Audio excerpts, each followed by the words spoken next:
Coming up on 10 News tonight, Bush is asking for more money from the Democrats. And a 2-year-old girl is beaten to death because of her manners. As always. And we are live outside. We're at Hewitt Union here. The snow is just again starting to fall. We'll tell you just how much accumulation we can expect later in the show.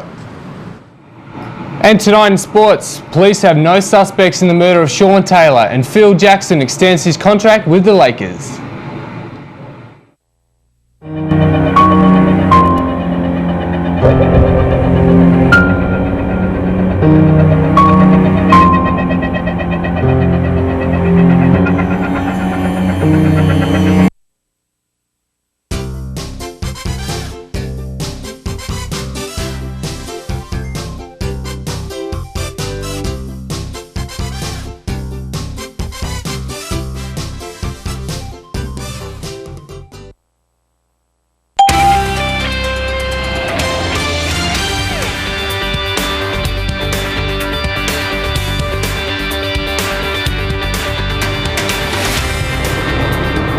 Good evening and welcome to 10 News Tonight, your connection to Oswego and beyond. I'm Adam Evans. And I'm Shayna Nesbitt.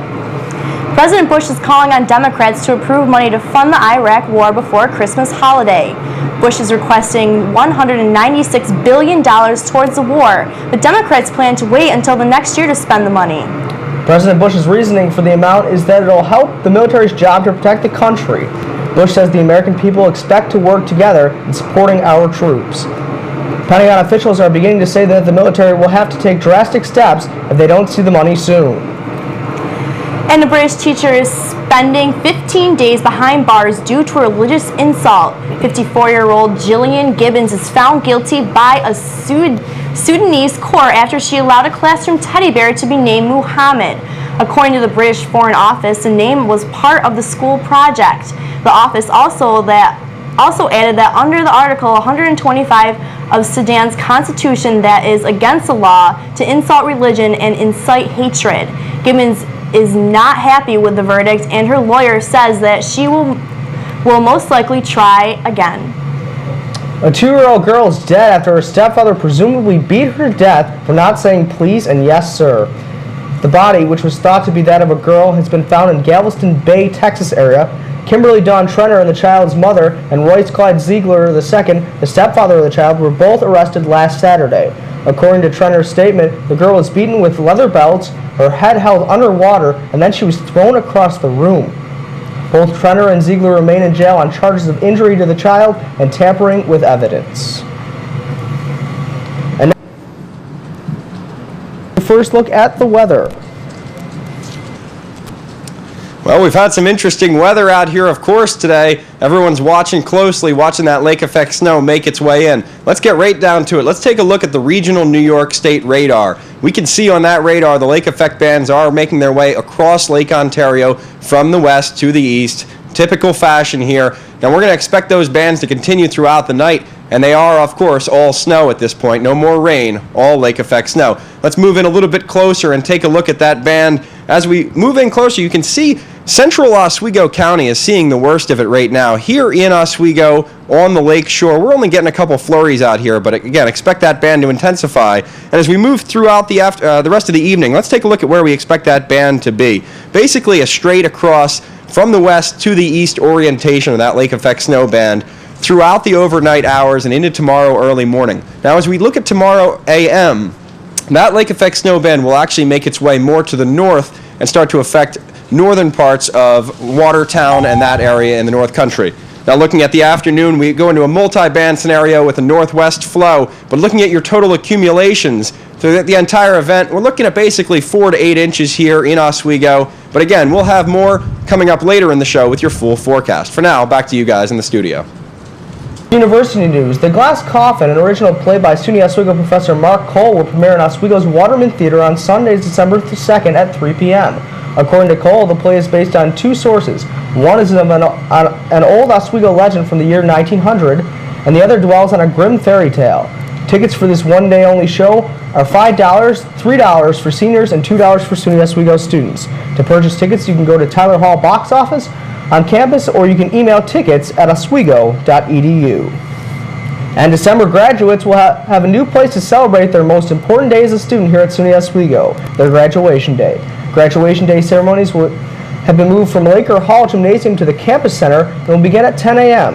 The School of Business students will be heralded first, followed by the School of Education students and the College of Arts and Sciences students.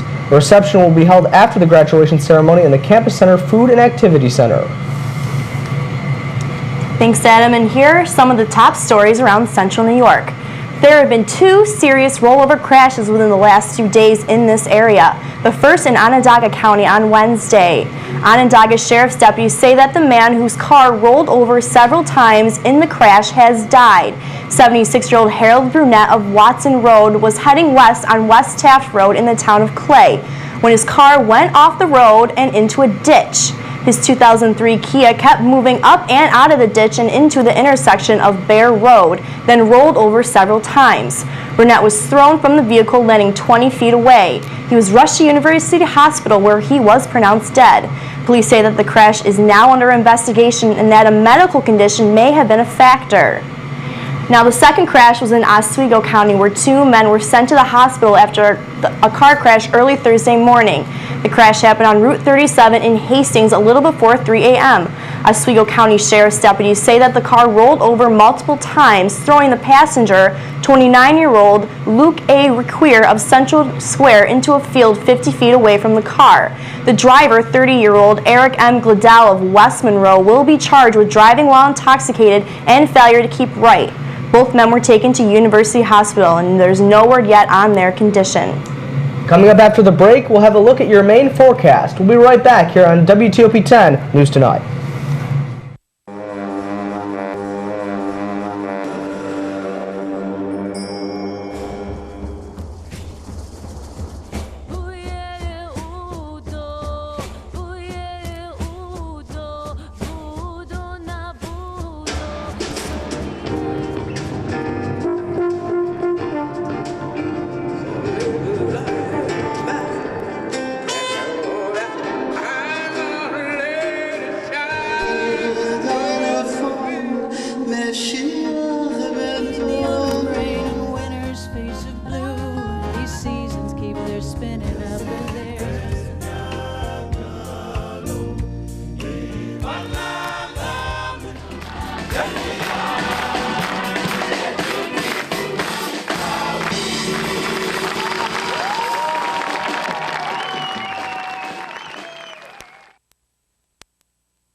Tested for HIV. It's the first step in protecting yourself and those you care about. Get the test. Know your status. Call 1-800-342-AI.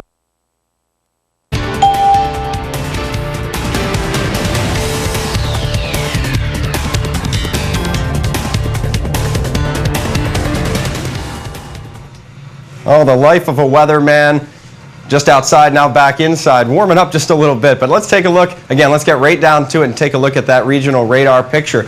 We do have that lake effect snow making its way across the county of Oswego and areas to the north. Taking a look at the closer look on that radar. Again, these are actually graphics we were looking at earlier, but we'll do a quick recap here. That lake effect snow band will make its way to the north as we move throughout the afternoon tomorrow and drop back south as we make our way into the afternoon. These are the general snowfall accumulations we're looking at, basically on the range of 2 to 4 to 4 to 8 in our area. Taking a look at your almanac for today, we had a high temperature of 45 degrees. We are currently at the low of 34 degrees here in Oswego, again with some light snow coming down across the area, but a wind chill of 20 degrees. Again, those gusty winds have died down just a little bit, but 33 miles an hour is nothing to scoff at. Of course, it is pretty chilly out there, as you might expect. Taking a look across Oswego County, we do have a pair of 3s down in Hannibal and up in Richland. Mexico's coming in at 32 degrees, and Boylston all the way down to 30 degrees, and expect those temperatures to drop even further as we move throughout the evening. Taking a look across New York State, 51 degrees down in New York City. Seems like miles and miles away to be that warm considering how cold we are up here. But 27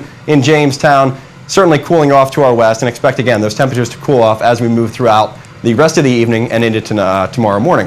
taking a look at your AccuWeather surface picture, we see that we are going to have a cold front moving through here that is located basically across Michigan. That's going to move through the Great Lakes area and mix up that lake effect snow as we move throughout the afternoon tomorrow. So expect it to die down as we move throughout the afternoon. But if you take a look all the way here across the country down in southwestern California, that low pressure system is going to be the focus of a nor'easter that's going to make its way into our area as we move throughout the rest of the weekend. So even though we have some lake effect to deal with now, we have a traditional winter storm to deal with for the latter part of your weekend. So keep that in mind if you plan on doing any traveling. Timing out that storm itself, as we take a look at how that might break down, we see we have basically around 7 a.m. on Sunday morning, we expect the snow and ice to make its way into our area. But basically, we might be expecting just a snow event and maybe upwards of 6 inches just from this storm itself. But again, getting back to what's at hand, we do have watches and warnings for lake effect snow in our area for Oswego, Jefferson, Lewis, and Oneida County, and some advisories further to the west or east out in the Adirondack Mountains. But looking at your forecast for tonight, again, basically on and off lake effect snow is accumulating 3 to 5 inches here in the city of Oswego with a low temperature of 27 degrees. Looking at tomorrow, 39 degrees is our high, but that won't keep the snow from coming down. Expect that snow to continue with an additional 1 to 2 inches, bringing our total somewhere to 4 to 6 inches. And again, tack on maybe another dusting to an inch as that snow starts to drop back south from the Watertown area, making its way towards Syracuse, dropping all the way down to 21 degrees tomorrow night. And as we look forward on to the rest of your extended forecast, take a look at these temperatures and take a look at the snow on this map. I'll tell you what, it finally feels like December around here. And honestly, it's about time, but that's a little too much snow for me. We might actually have to deal with some lake effect snow coming in after the nor'easter on Sunday. So it keeps going, you know. We got a lot of snow coming. Winter's definitely here now. Winter is finally here. It's about time. It's about time, Ryan. Thanks. Sure. All right, well, after the break, we'll have a look at what's going on around the world. We'll be right back.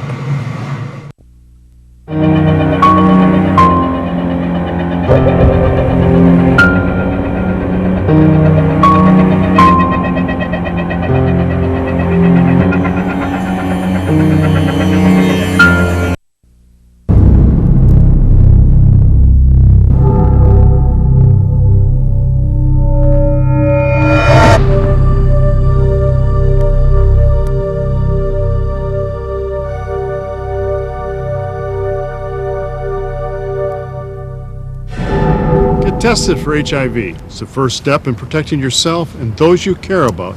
Get the test.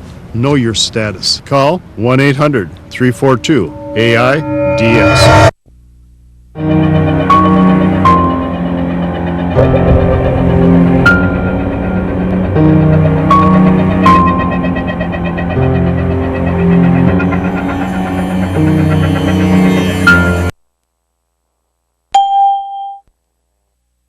I'm Adam Evans, and here's what's going on around your state. Starting off your top stories from around New York State, we turn to Buffalo, where after 14 years behind bars, Lynn Dijak is a free woman tonight. Dijak was convicted in 1993 of killing her daughter, Crystalline Gerard, in Dijak's South Buffalo home. In light of the new DNA evidence in the case, Judge Michael L. D'Amico released Dijak to be given a new trial, which will begin in 4 to 6 months. Dijak's husband, Chuck Peters, was quoted as saying, "Today is the first day of the rest of her new life." Dijak has been reunited with Peters and her 2 twin sons, Keith and Douglas. According to her, she is confident a new trial will clear her name, and she's ready to move on with the next phase of her life. Dijak's ex-boyfriend, Dennis Donahue, is now a key suspect in the case. He has already been charged with the murder of another woman, Joan Giambra, in 1993, and may be responsible for up to 3 murders in the last 30 years. And news from Hamburg, New York tonight, where a 6-year-old boy is being heralded as a hero for saving the life of his mother, who had gone into diabetic shock. Connor Pelkey called his father first but couldn't reach him, so he dialed 911 and help arrived. His mother, Wendy Pelkey, was unconscious when paramedics arrived. Mrs. Pelkey suffers from diabetes and was also fighting pneumonia at the time of her collapse. Connor and his mom and dad are resting safely tonight in their Hamburg home. And in Fishkill, New York tonight, hip-hop sensation Akon may be hip-hopping his way to jail, since he's been charged with endangering the welfare of a child, a misdemeanor, and second-degree harassment. The charge stems from an incident that took place at a concert held in Poughkeepsie last summer. Akon threw a 15-year-old boy off his stage after confronting him about throwing an object at the singer. The boy landed on a young girl and she suffered a concussion in the incident. And as if college didn't cost enough, the State University of New York system is pondering raising the tuition cost 5% next year for all SUNY academic institutions. The rate hike would raise the in-state tuition from $4,350 per year to $4,570 per year. The State Division of Budget will determine whether to accept the proposal for the SUNY Board of Trustees. The last tuition increase was far more extensive at 28%, and that occurred in 2003. The SUNY system is also asking for a whopping $2.38 billion in funding from the states to go for all SUNY community colleges, universities, and teaching hospitals. Thanks, Adam. And here's what's happening in your country. It's finally showtime. The Broadway lights will shine again. Stagehands and producers have finally reached a deal on the strike that has shut down 20 shows in 2 weeks. The cast and crews of all Broadway productions have been on strike since November 10th to support stagehands who demanded more pay. An agreement was finally reached Wednesday, and shows are expected to take the stage again starting Thursday. Charlotte St. Martin, the head of the League of American Theaters and Producers, says that they have come to a good compromise, but that the most important thing is that Broadway will not be dark tonight. It's not all good news, however. The strike did force some big-name shows like The Grinch, Wicked, Hairspray, and Chicago to close for good. And missing mother Stacey Peterson is said to have told a clergyman in August that her husband admitted to killing his third wife, Kathleen Savio. The Chicago Sun-Times reports that someone close to the Peterson case says that Stacey also told 2 others about her husband, Drew Peterson's dirty doings. Savio was found dead in her bathtub back in 2004. Her remains were recently examined by New York City Chief Medical Examiner Dr. Michael Baden, who says Savio was murdered. Stacey Peterson has been missing for about a month. Her husband, Drew Peterson, is the only suspect. And let the political games begin. Republican presidential hopefuls did not waste any time taking stabs at one another on a CNN cyber debate on YouTube Wednesday night. Former Massachusetts Governor Mitt Romney and former New York City Mayor Rudy Giuliani got into a heated battle about immigration, abortion, and gun control. National poll frontrunner Giuliani accused Romney of allowing illegal immigrants to work in the U.S. Romney fired back by saying it would be un-American to check on those employees just for having a different accent. Romney apparently had landscapers working on his home who turned out to be in the country illegally. But it's up for you to decide when you go to the polls starting next month. And no relief in sight for soaring gas prices that rose more than $3 Thursday after a deadly pipeline fire that happened Wednesday. The pipeline carrying crude oil from Canada into the U.S. along the Enbridge energy pipeline in northern Minnesota. The fire left 2 workers dead who were working on repairs at the time of the fire. The pipelines carry an average of 1.5 million barrels of crude oil into the country every day, which is used for gasoline and home heating oil. The fire has shut down 5 of those pipelines. Thanks, Shayna. Now here a look at what's going on around your world. Terrorist mastermind Osama bin Laden released an audio message today which began airing on Al Jazeera TV. He called on Europeans to stop helping the United States in their critical war on terrorism in Afghanistan. In his usual egotistical fashion, bin Laden went on to say that he alone is responsible for the 9/11 terrorist attacks in the Pentagon in Washington and the World Trade Center in New York. He said the reason for the attacks were retaliation for the American-Israeli alliance against our people in Lebanon and Palestine. According to bin Laden, American troops have been intentionally killing women and children, civilians, in Afghanistan. A U.S. State Department spokesman described the quote from bin Laden as typical tactics. Slovakian police have seized material that would be used in a radiological dirty bomb. 3 people tried to sell weapons-grade uranium in powdered form. 2 of the suspects are from Hungary and 1 from the Ukraine. They apparently plan to sell the uranium on the black market for $1 million. According to Richard Hoskins of the International Atomic Agency, if the bomb were to be detonated, quote, the consequences would be so catastrophic that the world would be a different place the next day, unquote. Slovak police believe the material may have come from Russia. Surprisingly, this isn't the first time this has happened. In 2006, 252 similar cases have been reported by the nuclear watchdog group. Thanks, Adam. And now for your Hollywood report. Famous speed dater Jennifer Love Hewitt is finally ready to settle down. U.S. Weekly reports that J. Love is engaged to her Scottish boyfriend Ross McCall. McCall is the star of CBS's The Ghost Whisperer. The former Party of Fiver has hooked up with the likes of John Mayer and Carson Daly. No word yet on the couple's wedding plans. And bam, just like that, no more Emerald live. The TV chef Emerald Lagasse, who has been spicing up the kitchen on the Food Network for the last 10 years, will cook his last meal December 11th. There is no specific reason why the show was canceled. The Food Network's publicist Carrie Welch simply said that the show has reached so many milestones that eventually all good things must come to an end. But Emerald won't leave the network for good. He will still continue his show, The Essence of Emerald, and of course, Emerald can still be enjoyed through reruns. This has been your Hollywood Report. Now, I think the real hard question is, what's Emerald's musician Doc Gibbs going to do now that the show is over? I'm a Michael Sciarello fan anyway. But let's take a look. We got some important weather going on right now. As we take a look at those headlines, we have a lot of snow coming our way, starting tonight with some lake effect and working our way into a nor'easter on Sunday, and maybe even some heavier lake effect snow as we make our way further into the beginning part of next week. But taking a look at your Class Day forecast, starting out at 27 degrees at 8 a.m. with those lake effect snow bands continuing to make our way into our area. 33 degrees at your 11:30 class, making its way up to 39 degrees, and wouldn't be surprised to see a peak of sunshine as we make our way into the afternoon. But taking a look at your weekend forecast again, lots more snow coming our way. Temperatures mainly in the 30s to maybe the 20s on Saturday. So that's the take a look at your forecast. We'll be back after the break with your sports.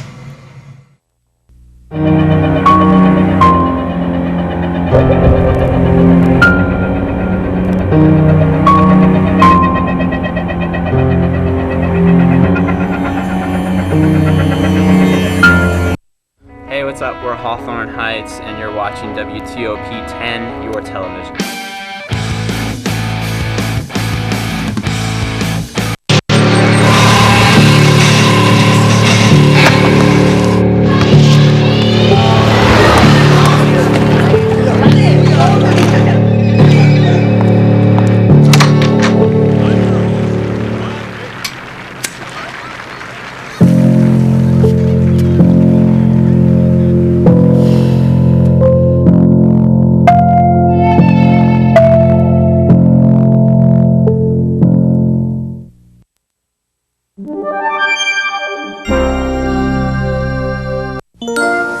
Hi. Being there for kids is super good fun.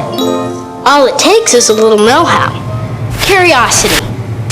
The key to a lifetime of discovery. Kids will go to mighty great lengths to impress you. Kids know what's cool. Good thing you don't have to. Moments like these happen every day. Lend your support. Go to bigbrothersbigsisters.org. Until next time.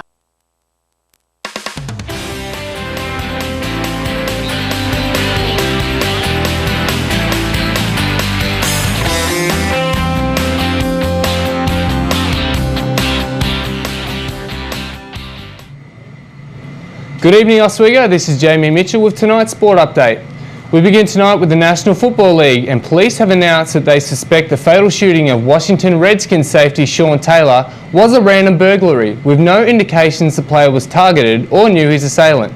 Director of the Miami-Dade County Police Department, Robert Parker, said evidence at Taylor's home indicates one or more intruders barged into his house early Monday in an attempted burglary. Taylor was shot once in the upper leg and died early Tuesday after losing a tremendous amount of blood from the confrontation. Despite the claims from police that the attack was random, friends have publicly stated that Taylor had many enemies on the streets of Miami and that the attack was an intentional one. We stay with the NFL, and millions of fans will be unable to see tonight's blockbuster between Green Bay and Dallas.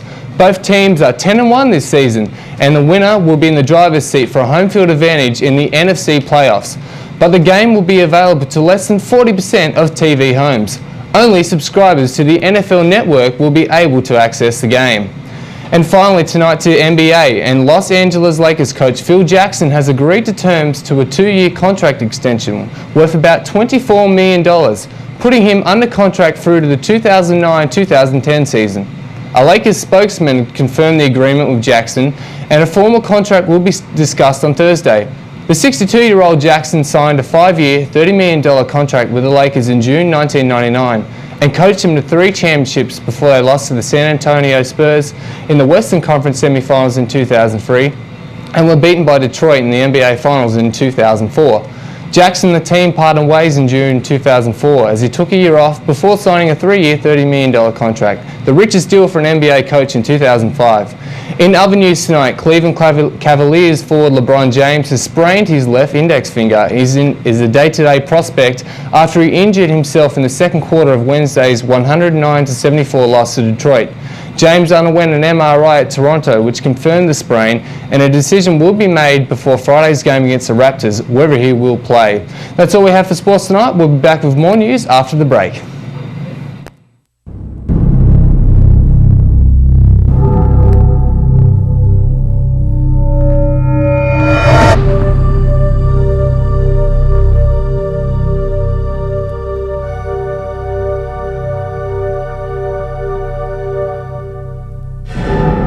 Tested for HIV. It's the first step in protecting yourself and those you care about. Get the test. Know your status. Call 1-800-342-AI.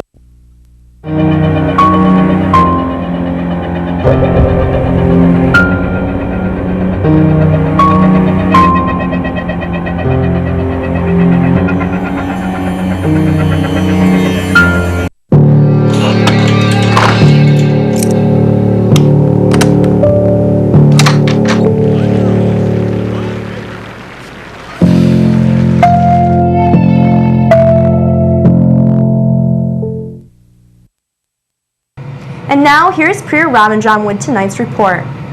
Are you afraid of the F word? Are you scared of girls and women who relate to it? No, this is not the F word you're talking about. I'm talking about feminists. Feminism has often been relegated to a negative concept throughout history, and mostly even in present time. The movie, I Was a Teenage Feminist, played tonight, November 29th at Poucher Hall. It aimed to make people laugh while identifying why the word feminism makes people cringe. Filmmaker Schechter took a personal journey into the world of feminism in the 21st century. Therese talked with feminist superstars, frat boys, Cosmo girls, and radical cheerleaders, all in a quest to find out whether feminism can still be a source of personal and political power. So don't be afraid of the F word. Embrace it as feminism that has given us something else to be proud of, freedom. All right, thank you, Priya. And recapping tonight's news, a British teacher is behind bars because of a classroom teddy being named Muhammad. And Bush is looking to find more money towards the war in Iraq. And we've got an interesting weather situation shaping up for the rest of the night. Keep an eye on those radars. And keep an eye this tomorrow morning when you wake up. You might have to throw on some boots and make your way out into the snow. Could be a little bit of a mess here in the city of Oswego. All right, and Jamie, in news, sad news with Sean Taylor and the Redskins there down in Washington. Definitely, and I think the sad thing is that we're going to get the real story this week. A lot of his close friends have really told us what they think has happened. We know that he has had a difficult past. He was coming good. Unfortunately, I hope that it wasn't something that was predetermined, and we hope that it was something just unfortunate. Absolutely. All right, thanks, Jamie. And as we near the end of our semester, there's a few behind-the-scenes people that we'd like to thank. Matt, John, Sean, Dave, Jenna. And also Claire Lindsay, our news director here, Lonnie Krause, Joe Pacheco, and Glenn Patterson. It's Glenn's last broadcast here. Glenn has been here for 3 years now, and he's been a great job. He was the former head meteorologist here, so Glenn Patterson, excellent job here at WTOP. Jamie, it's your last newscast as well. You're going back to Australia? I'm going home. It's summertime now. I'm going to have to get the sun lotion on and not get sunburned. And it's the last broadcast here All right, thank you for joining us. Hewitt Union. See you next semester. Bye, Hewitt Union, and we'll see you next semester. Let's wrap it up. For Jamie Mitchell, I'm Matt.